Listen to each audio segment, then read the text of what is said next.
Hello, Taylor, back with Ron to talk about some more great policy things. Ron, you staying sane? I am. I'm hanging in there. The only reason is I got to go out and play some golf this weekend. Otherwise, I'd be losing my mind. Like me. Um, but while things are kind of crazy right now, we actually have something very cool coming out this week.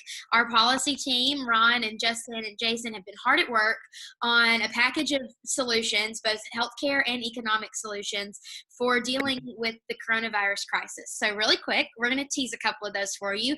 And I have asked Ron to tell us his favorite medical policy solution and his favorite economic policy solution. So, Ron, take it away. Sure. So I'll start with the healthcare side first. One of the things that I'm really excited about is Florida actually changed their laws to where now pharmacists can test and treat if you have strep throat and the flu.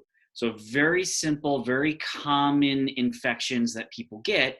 And obviously the idea is that there's a lot of pharmacists out there. They're a trained medical professional, right? And they can essentially serve as almost like a screener to the COVID-19 test themselves. So you could go to a pharmacist, see if you have strep throat or see if you have the flu. And if you don't, then you probably have coronavirus, and then you can go to a doctor.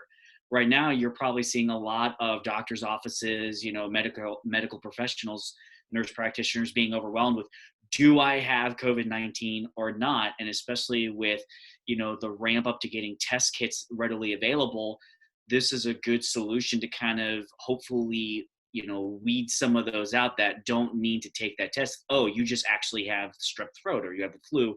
And using pharmacists to be able to conduct that test, I think is really neat and something Tennessee should copy.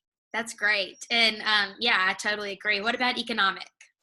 One of the things is, as a no income tax state, we are generally very tax friendly towards businesses.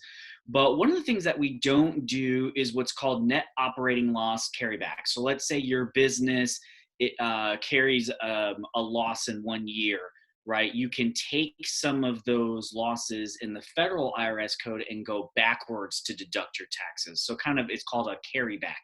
We allow carry forwards in Tennessee. So let's say you could write off future, losses in later years, but we don't allow to go backwards. And so what we're going to propose is essentially doing what the IRS does and say you can go backwards 2 years, and that will help businesses maintain some short-term liquidity as they probably have lower revenues at this time. Those are honestly sound like great solutions. I know that I got to see the report. There's a lot more where that came from, plus a few anti solutions, a few don't do's. So if this is something you're interested in, let us know. This will be out later this week, and we'll come back with more content then. Thanks so much, Ron. Thank you.